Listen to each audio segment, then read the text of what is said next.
Mali zeka Peka voleo je da istražuje. Jednog kišovitog dana našao je neobičan kišobran u bašti. Bio je šaren kao duga.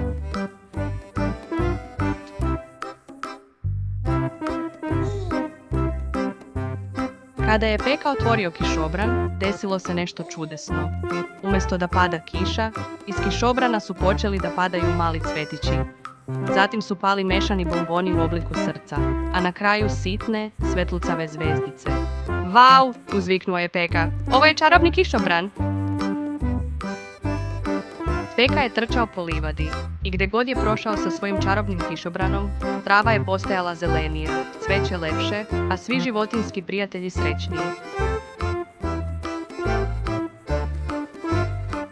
Kada se kiša završila i sunce izašlo, Peka je zatvorio kišobran. Shvatio je da magija nije bila u kišobranu. Magija je bila u njegovom dobrom srcu koje je htjelo da podeli radost sa svima. Od tada je Peka nosio svoj poseban kišobran svaki kišovit dan. Ne zbog čarolije, već zato što ga je podsjetio da uvek može da unese malo više radosti u svet. Kraj. Hvala na pažnji, drugari. Sljedeća priča izlazi uskoro. Pozdrav!